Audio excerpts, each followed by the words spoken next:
Hello students, today we are going to start real number and their decimal expansion. Real number में हमने last video में पढ़ लिया था कि रियल नंबर्स में कौन कौन से नंबर आते हैं, रेशनल प्लस में इरेशनल नंबर। रेशनल नंबर कौन से होते हैं कि जो नंबर टर्मिनेटिंग हो जाए या नॉन टर्मिनेटिंग बट रिपीटिंग, और इरेशनल नंबर कौन से थे, non terminating and non repeating, ना ही टर्मिनेट करते वो नंबर्स और ना ही रिपीट करते। अब हमें रियल नंबर्स के डेसिमल एक्सपेंशन को देखना है। ये एक्सरसाइज हमारी 1.3, इसका ये कुछ बेसिक कंसेप्ट हम पढ़ेंगे, बाद में हम ट्यूशंस पे करेंगे। नाउ ये गिवन है हमें 10/3, इसको हम डिवाइड कर रहे हैं 10/3 को, तो हमारा क्या आ रहा है यहाँ पे क्वेश्चन 3.333, यानी कि 3 रिपीट हो रहा है बार बार, और जो ये रिमाइंडर है 1 1 1, बार बार रिमाइंडर भी क्या आ रहा है हमारा 1 आ रहा है। तो यहाँ से मैंने इस केस में लिख दिया रिमाइंडर आ रहा है 1 1 1, यानी कि रिपीट हो रहा है, ऐसे ये रिपीट होता चला जा रहा है। और डिवाइजर क्या है इसमें 3। नाउ 7/8, इसको मैंने डिवाइड किया 7/8 को, तो हमारा क्वेश्चन क्या आ गया यहाँ से 0.875, क्या है 0.875।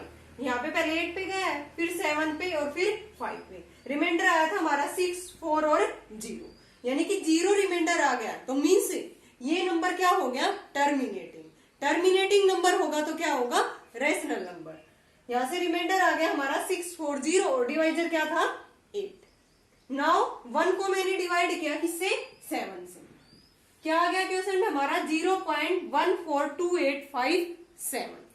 ये डिवाइड करने के बाद हमारा वापिस से रिमाइंडर क्या आ गया 1, यानी कि 1 के बाद फिर से यही डिजिट क्या करेंगी रिपीट करेंगी, तो मैंने क्या लगा दिया इसके ऊपर बार, यानी कि 1 आने के बाद रिमाइंडर क्या क्या आया है 3 2 6 4 5 1।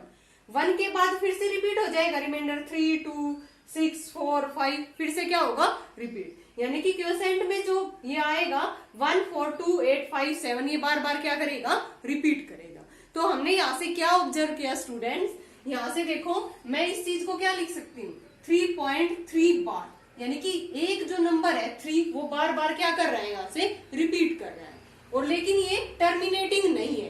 टर्मिनेटिंग नहीं है का क्या मतलब है यहाँ पे कि इसका रिमाइंडर 0 नहीं आया, तो इस नंबर को हम क्या बोल सकते हैं non terminating but repeating, non terminating but repeating, कि यहाँ पे जो नंबर है टर्मिनेटिंग भी नहीं हो रहा और क्या कर रहा है रिपीट कर रहा है, मीन्स 3.3 बार, यानी कि जो 3 डिजिट है वो बार बार क्या कर रही है रिपीट कर रही है।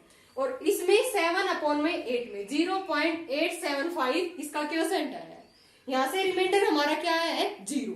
अगर रिमाइंडर 0 आ गया तो मीन्स ये इसको क्या कर गया कंप्लीटली डिवाइड, अगर कंप्लीटली डिवाइड कर गया तो इस नंबर को हम क्या बोलेंगे टर्मिनेटिंग नंबर। टर्मिनेटिंग का मतलब यही है कि उसका रिमाइंडर क्या है 0। इसमें 1/7 में 0.14287, ये जो डिजिट है ये बार बार क्या कर रही है रिपीट कर रही है। इसका मतलब क्या है ये नंबर ना तो रुका हुआ है और ना ही और क्या कर रहा है बार बार रिपीट कर रहा है, तो इसको हम क्या बोलेंगे नॉन टर्मिनेटिंग, सॉरी ये क्या है non terminating and non repeating. Means क्या है एक रेशनल नंबर कि नॉन टर्मिनेटिंग है और क्या है रिपीटिंग है। इसको लिख सकते हैं हम नॉन टर्मिनेटिंग बट रिपीटिंग या रीअकरिंग, क्या बोल सकते हैं इसको रीअकरिंग, बार बार क्या हो रहा है रिपीट हो रहा है। और यहाँ से हमने देखो क्या ऑब्जर्व किया है, ये जो स्ट्रिंग हमने ऐसे इसको डिवाइड किया है इसमें हमारे पास ये डिजिट आ गई, तो हमेशा इस केस में जो रिपीट हो रहे हैं स्ट्रिंग के अंदर जो डिजिट है वो रिपीट हो रहे हैं, वो हमेशा उनकी नंबरिंग हमेशा किससे लेस है डिवाइजर से। जैसे यहाँ पे डिवाइजर क्या है हमारा 7, और यहाँ पे जो नंबर रिपीट हो रहे हैं वो कितने हैं 1 2 3 4 5 6, वो जो रिपीटेड डिजिट है वो कितनी है हमारी 6, यानी कि हमेशा हमने यहाँ से ऑब्जर्व किया कि जो भी नंबर यहाँ से रिपीट होगा वो हमेशा लेस देन होगा किससे डिवाइजर से।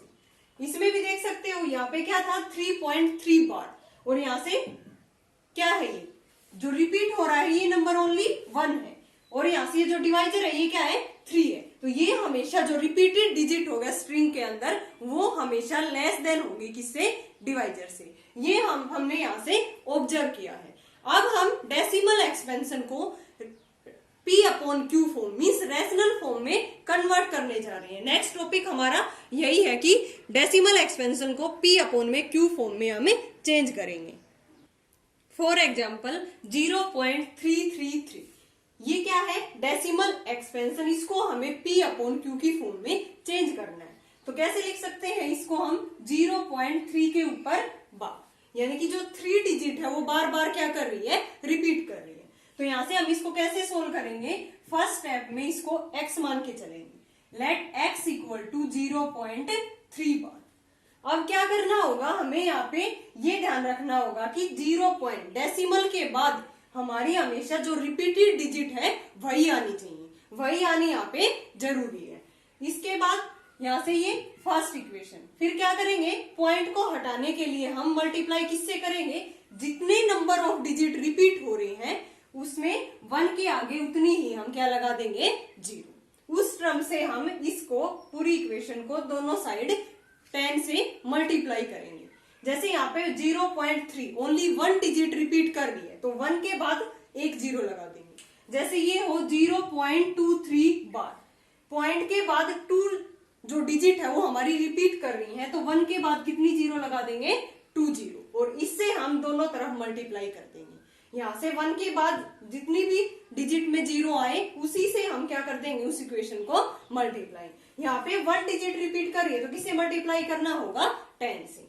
यहाँ लिखेंगे multiply equation first by 10 on both side, दोनों साइड करना होगा मल्टीप्लाई, हम एक साइड कर रहे हैं तो यहाँ से 10 से मल्टीप्लाई किया मीन्स 10x इक्वल टू, यहाँ से ये कितना आ गया 3 क्या आएगा, ये 3 क्या कर रहा है यहाँ पे, रिपीट होने का मतलब यही है ना, एंड सोन, तो 3.33 ऐसे रिपीट करेगा। तो इस चीज को मैं क्या लिख सकती हूँ, 3.3 बार लिख सकती हूँ ना। आप देखो 10x इक्वल टू 3.3 बार को लिख सकती हूँ मैं 3 प्लस 0.3 बार, क्योंकि 3 में 0.3 बार ऐड करेंगे तो क्या आएगा 3.3 बार, यानी कि 3 यहाँ पे बार बार रिपीट कर रहा है। अब ये वैल्यू किसकी थी स्टार्टिंग में, ये वैल्यू किसके लेके चले थे हम स्टार्टिंग में, इसको यही तो लिख सकते हैं ना 0.3 बार। ये वैल्यू किसकी थी, x की, तो यहाँ पे मैं x वैल्यू पुट कर दूंगी, बट x इक्वल टू 0.3 बार। क्योंकि यहाँ से हमें x की वैल्यू निकालेंगे, 10x और ये भी x में कन्वर्ट हो जाएगी, फिर हम यहाँ से किसकी वैल्यू निकालेंगे, x की। 10x इक्वल टू 3 प्लस, इसको लिख सकती हूँ मैं x, इसको इधर ले आएंगे 9x इक्वल टू 3, x की वैल्यू क्या आ गई 3 अपॉन में 9 मीन्स 1 अपॉन में 3, x इक्वल टू 1 अपॉन में 3। So decimal expansion of 0.333 equal to 1 upon में 3। नाउ नेक्स्ट एग्जाम्पल देखते हैं हम इसी पे बेस्ड। 1.272727, ये बार बार क्या कर रहा है, रिपीट कर रहा है। ये एग्जाम्पल है हमारा, तो मैंने x को क्या मान लिया, x इक्वल टू 1.27 बार, यानी कि 2727 बार बार रिपीट हो रहा है, यानी कि पॉइंट के बाद कितने डिजिट रिपीट हो रहे हैं, 2 डिजिट। तो मीन्स किससे मल्टीप्लाई करना होगा हमें, 100 से, दोनों तरफ। इक्वेशन फर्स्ट को मल्टीप्लाई इक्वेशन फर्स्ट बाई 100 से करेंगे तब 100x इक्वल टू, यहां से करेंगे फिर कितना आएगा 127.2727 एंड सोन। ये अपॉन में 100 करेंगे तो कंप्लीट बाहर आ जाएगा 127 फिर 2727 क्या करेगा, फिर से रिपीट करेगा। अब इस चीज को मैं कैसे लिख सकती हूँ, जैसे उस पहले वाले क्वेश्चन में लिखा था 100x इक्वल टू 126 प्लस में ये डिजिट 1.2727 एंड सोन। यहाँ पे वही नंबर आना चाहिए जो हमने x की इक्वल लिया है, तो यहाँ से इस नंबर में से इसको माइनस करेंगे तो कितना आएगा 126। अब ये इक्वेशन सेकंड, सबट्रैक्ट करेंगे दोनों इक्वेशन को, 100x माइनस में दिस x और इसमें से ये माइनस करेंगे। यहाँ से क्या रहेगा हमारे पास 100x माइनस में x इक्वल टू, यहाँ से मैं सीधे भी इसकी जगह पे x वैल्यू पुट कर सकती हूँ 100x इक्वल टू 126 प्लस में x, क्योंकि ये x के इक्वल मान के चले थे 1.2727 रिपीट हो रहा था। इसको इधर ले आएंगे 99x इक्वल टू 126, x की वैल्यू क्या आ गई 126 अपॉन में 99, कितने पे कट रहा है ये 3 से 14 अपॉन में 11। सो डेसिमल एक्सपेंशन ऑफ 1.27 बार किसके इक्वल आ गया 14 अपॉन में 11।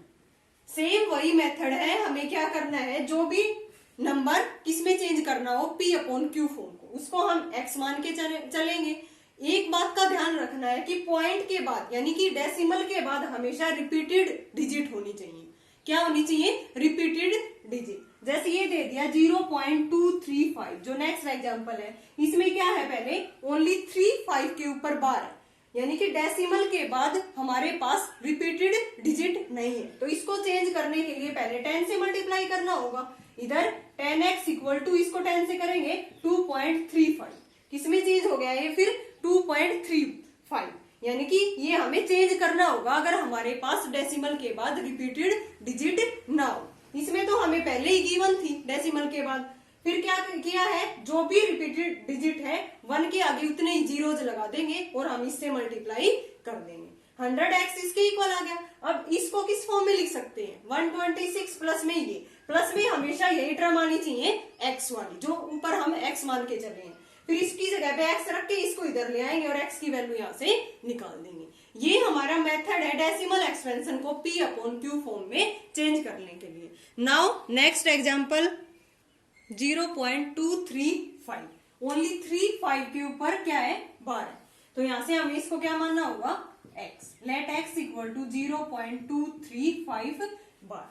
यहाँ पे ध्यान करना है, देखो डेसिमल के बाद 2 जो डिजिट है वो क्या नहीं कर रही रिपीट नहीं कर रही, ओनली 35 क्या कर रहा है रिपीट कर रहा है। तो पहले हमें डेसिमल के बाद रिपीट वाली डिजिट लेके आनी है। तो पहले इसको किससे मल्टीप्लाई करना होगा 0.1 की डिजिट है ना, तो 10 से मल्टीप्लाई करेंगे, multiply by 10 on both side. यहां से 10 से मल्टीप्लाई करने के बाद ये कितना आ गया 10x, यहां से 2.35 बार, यही आया ना। अब हमें क्या करना होगा जितनी भी डेसिमल के बाद जितने भी पॉइंट रिपीट कर रहे हैं तो 1 के आगे उतने ही क्या लगा देंगे हमें 0, यानी कि इस इक्वेशन को किससे मल्टीप्लाई करना होगा 100 से।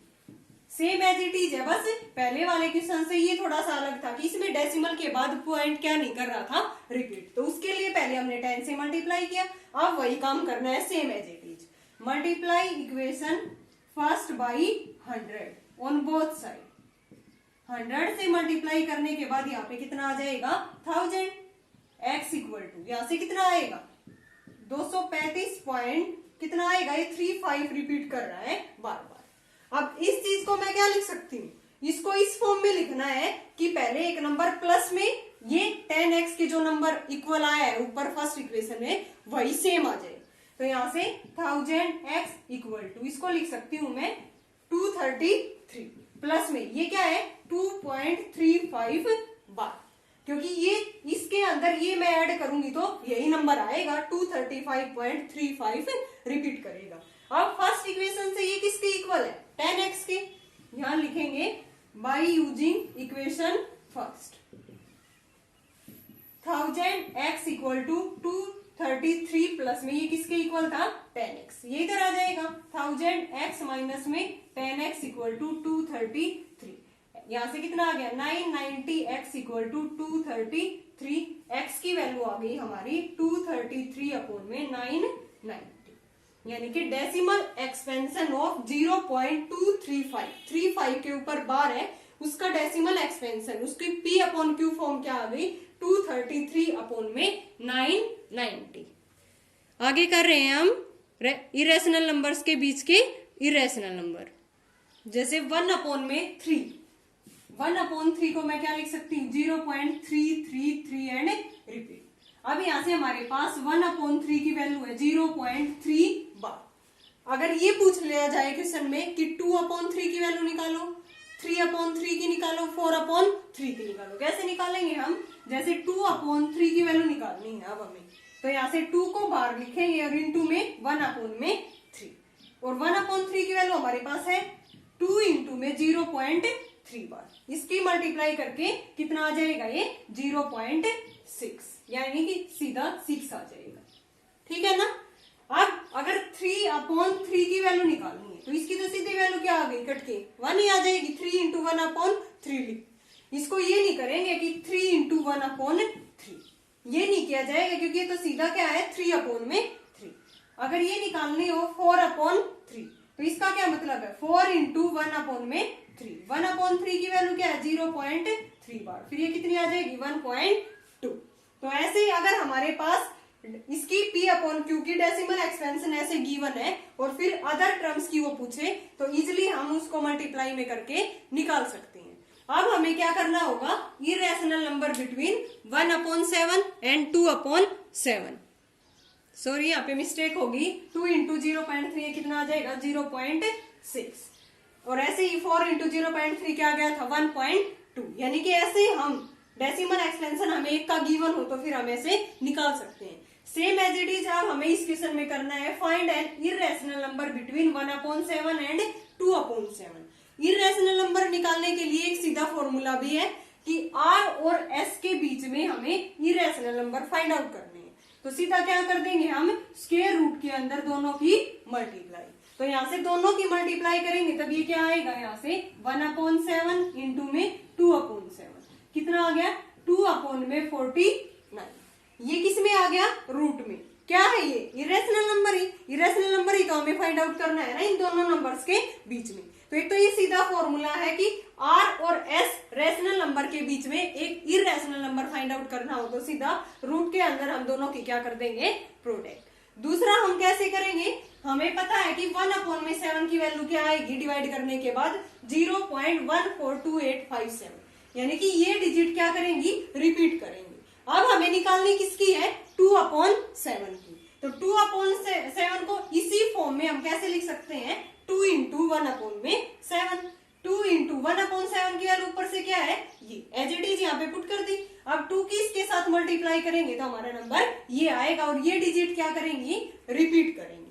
अब इन दोनों नंबर्स के बीच में हम कोई भी इरेशनल नंबर लिख सकते हैं, इजिली लिख सकते हैं। इरेशनल नंबर की स्टेटमेंट क्या होती है कि वो नॉन टर्मिनेटिंग होना चाहिए और नॉन रिपीटिंग होना चाहिए। तो इनके बीच में हम कोई भी इरेशनल नंबर इजिली लिख सकते हैं। कैसे, देखो 0.1500 1500, देखो यहाँ पे कोई भी टर्म रिपीट नहीं हो रही। यहाँ पे 150 है, यहाँ पे 15 के बाद 20 है, 15 के बाद 30 है, पैटर्न यहाँ पे हमेशा चेंज हो रहा है। और ये कर देंगे डॉट डॉट कि ये टर्मिनेटिंग भी नहीं हो रहा। इसके बाद लिख सकते हैं 0.160 1600 16000 एंड सो। तो ये हमने क्या लिख दिए, 2 रेशनल नंबर के बीच में इरेशनल नंबर। ये क्या है, ये numbers non terminating and non repeating. क्या है ये, non terminating and non repeating. तो यही तो डेफिनेशन होती है ना इरेशनल नंबर की, कि वो नंबर्स क्या होने चाहिए, non terminating and non repeating. Students, आपको कंसेप्ट क्लियर हो गया होगा कि हमें एक्सरसाइज 1.3 में क्या करना है, और ज्यादा कंसेप्ट एक्सरसाइज में क्लियर हो जाएंगे। हम प्रॉब्लम सोल्व करेंगे इसी पे बेस्ड कि डेसिमल एक्सपेंशन को कैसे P/Q फॉर्म में चेंज करना है, कैसे 2 रेशनल नंबर के बीच में इरेशनल नंबर फाइंड आउट करने हैं। यही हम एक्सरसाइज 1.3 में पढ़ेंगे। ओके स्टूडेंट्स, अगर आपको कोई भी प्रॉब्लम हो तो आप कमेंट बॉक्स में पूछ सकते हो।